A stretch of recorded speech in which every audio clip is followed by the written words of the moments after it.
Brigantia, the name of the High One, that comes from the tribal designation of the Brigantes. The goddess Brigantia is found on 3 Romo-British inscriptions and 4 others which contain the abbreviated forms Brig, Brigan and Brigant. They are assumed to all refer to the same goddess. With the exception of Brigantes, all inscriptions to Brigantia are on altars, which also signifies her as the High One. This highness may reference the literal meaning of Brig, which is high, as in raised, or high as in exalted, in a spiritual sense. The cognate Briga must also have denoted force, vigor, nobility and sacredness, especially when referring to deities, and possibly also her intellect, divine origin or other sovereign highness. Brigantia's name is undoubtedly Celtic. It comes from the Gaulish word briga. It is cognate with Old Irish brie, Cornish, Welsh and Breton brie, hill, denoting a high place that is a hill or a mount. Given then that she may probably be a Celtic deity, we can see evidence for this in river names that are connected to Brigantia. The river names Brynt, Anglesey, and Brent, Middlesex, are derived from a form of Brigantia. Water was sacred to the Celts. Water for the Celts, that included wells, rivers and springs, was often the setting for supernatural events. The importance of waters is confirmed based on votive deposits found in water bodies. Wells such as those found in Vindolanda in Northumberland predate Roman occupation. Further linguistic evidence for Brigantia's Celtic origin are found in British place names such as Brentford, Middlesex, South Brent and Brentor, Devonshire, and East Brent, Somerset. However, the connection of these names with the Romo-British Brigantia is not obvious. Possibly the word was an honorific epithet for both rivers and hills of peculiar sanctity, which was associated in northern Britain with a more definitive divine personality. If we take our linguistic evidence and consider her as a Celtic goddess and understand her trajectory from the dark African mother that came with the Celts into Britain, we can understand her as a mother goddess figure. Above the gods were the mother of the gods, Anu, Danu, Don, or Brigid, Brigantia. As mother figure, she may have evolved out of the Northern Territory and is, as Beresford Ellis says, a British Celtic motherland image to serve the English purpose in unifying the nations of the British Isles under English rule.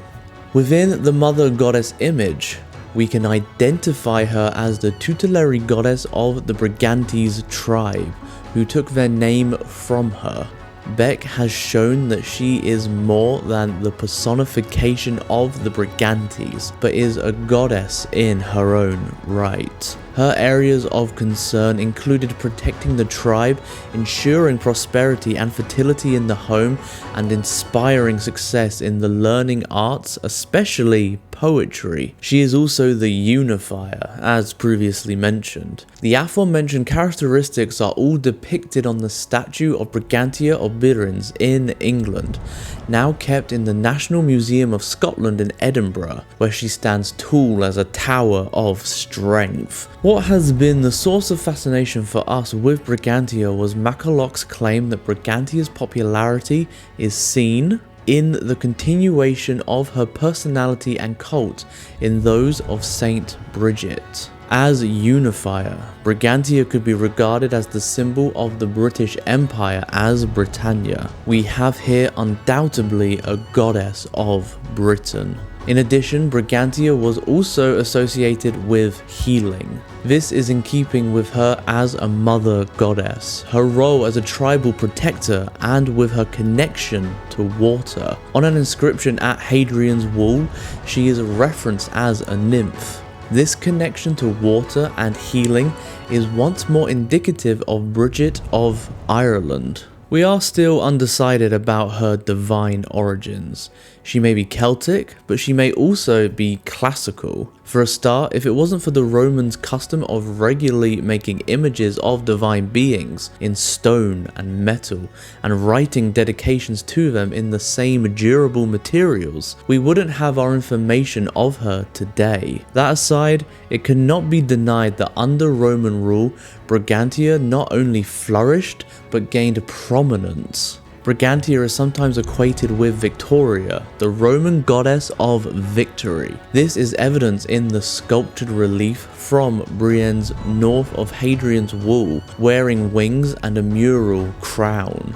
These are also typically associated with Victoria. She also carries a spear, shield, and Gorgon aegis, which are symbols associated with Minerva, another Roman deity to whom she is compared. Undoubtedly, as we will see, there are strong classical overtones in her personality that are evidence from Roman inscriptions in Britain. What is difficult to know is whether the conquerors laid a classical Mediterranean veneer over the native system as an act of respect and reverence for local deities, or indeed if Brigantia was deliberately imposed on a number of shrines all over northern Britain. Only evidence for two though, in order to effect uniformity of cult as an aid to easy administration. Brigantia was an eponymous goddess of the Brigantes. The heartland of the Brigantes was in northern England, and maps showing their territory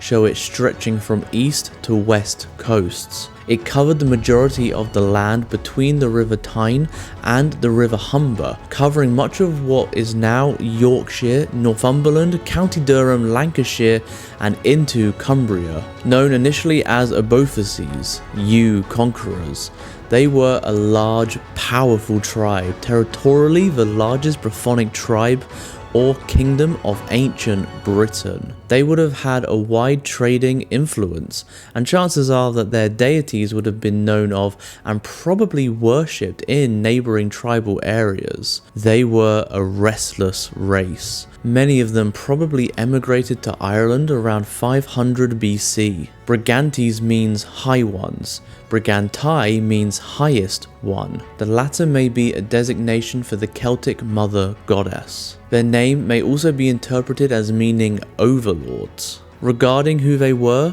there are three possibilities. The Brigantes may have been a generic term used by the Romans for convenience to designate the people north of the Humber and Trent. This would mean the Celtic name Brigantes would mean quite simply upland people. The Brigantes may have been a name applied to most, if not all, various communities in central Britain by themselves. This would have meant that they were all combined under a monarchy and chose for themselves the Celtic name most appropriate for folk belonging to an upland region. Another explanation might be that the Brigantes were a confederation of various tribal groups in which the Brigantes were the leading members. This could be that the Brigantes exercised or claimed an overlordship, and it was because of this position that they were recognized by the Romans as the leading power of the region. As the tribe increased in importance and influence, it embraced other lesser communities within its orbit. This has a feel of Brigid's expanding cloak. The population within the Brigantian territory subdivided into distinct communities, each with their own deities. Certain characteristics were common among such as warrior, protector, and woodland hunter deities, watery context and connections to the cult of the head. The concept of the horned god representing the woodland hunter deity was special to the Brigantes. These characteristics could have developed as a result of local conditions. For example, the hunter deity concept may have arisen amid a woodland environment, and warrior deities may have resulted from differentiated communities needing to defend their own territories. From their initial encounter with the tribe, the Romans noted that they were ruled by a remarkable and powerful queen called Cartimandua. This is suggestive of the existence of such an aristocracy. The occurrence of queenship among the Brigantes indicates the institution of descent through the female line. Cartimandua became a client ruler of Rome. Rome had dangled the carrot of luxury and sophistication to the Britons in an attempt to gain control, and for the most part down south,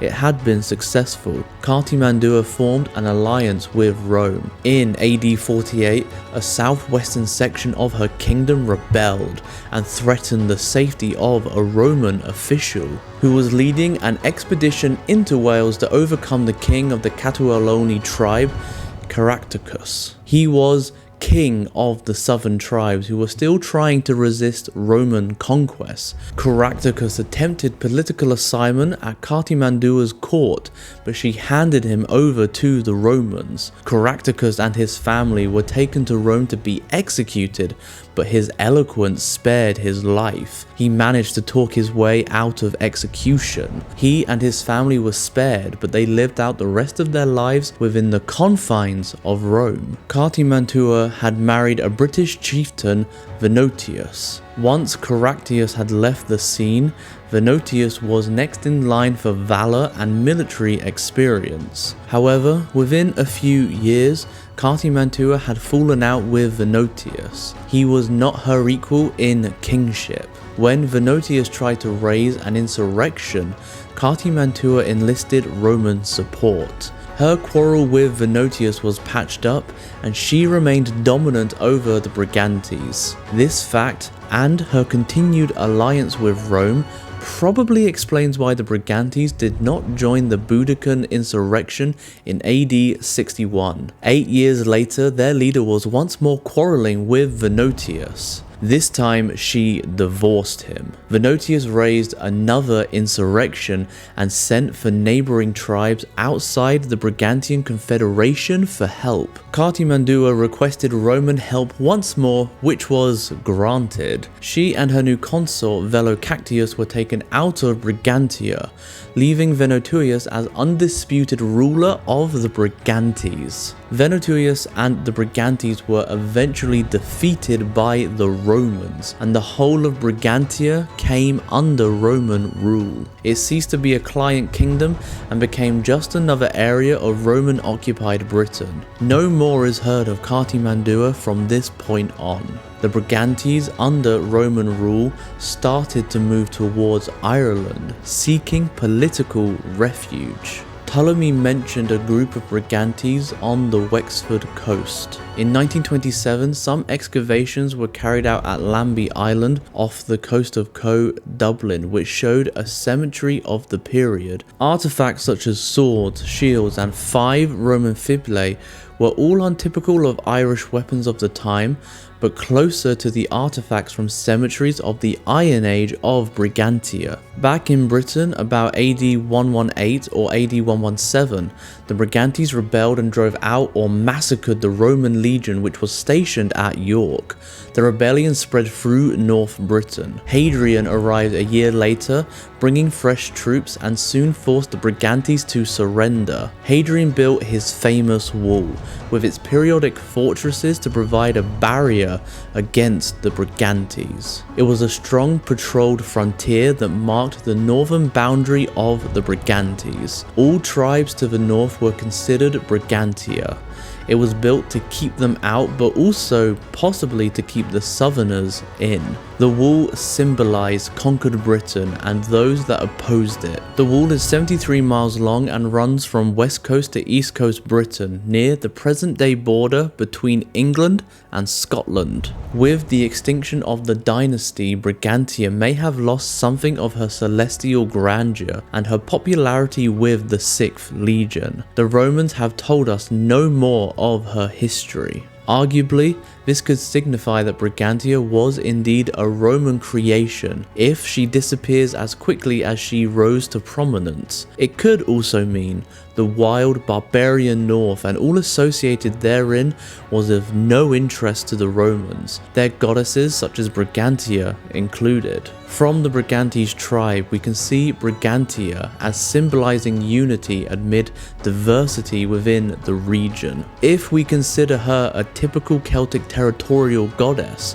She laid claim to the greater part of central Britain as her domain. In time away from the Roman spotlight and enforced wearing associations, it is reasonable to imply that she expanded out across the Atlantic Ocean into Ireland, bringing a specific aspect of her personality to the Emerald Isle in the form of Brigid. There is certainly no good ground from disassociating the name Brigantes from the goddess Brigid. But if we suppose that the Irish people of that name were an offshoot from the well-known people of the same name who stretched across Britain, north of the Humber and Mersey, we introduce a Brythonic element into Ireland which has not, I think, been hereunto recognised. This could be what MacCulloch posits, that Brigid was the continuation of the personality of Brigantia. In tracing the story of Brigantia, we find more than just a regional goddess. We uncover a figure who embodies cultural memory,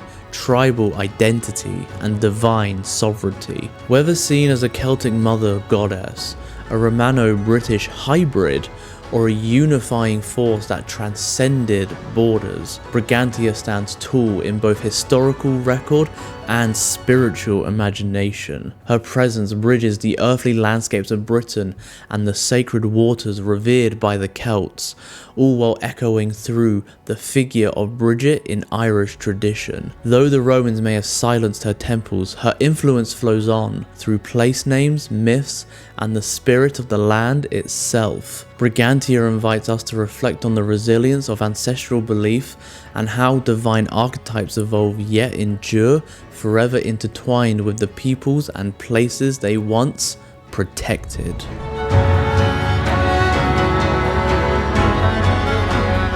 If you want to learn more about Brigantia, then please take a look at our book, Pagan Portals Brigantia by Pauline Breen, who also provided the words for this video. Brigantia, warrior goddess, looks at another face of Brigid. It considers the possibility that she existed in northern Britain as the mother goddess Brigantia, who flourished as a warrior goddess during Roman occupation. From Roman inscriptions in Britain and linguistic examination, we can uncover a unique personality for both the Celts and the Romans, whom they called Brigantia. It's available from Moonbooks Publishing. Thank you so much for watching. A special thank you to our members who directly support the production of videos just like this one. You too can become a member and gain early access to videos just like this one, as well as the Pagan Portal podcast. Just hit the join button for more info. Subscribe for weekly videos or ring the bell for notifications for when we post, and we will see you next time.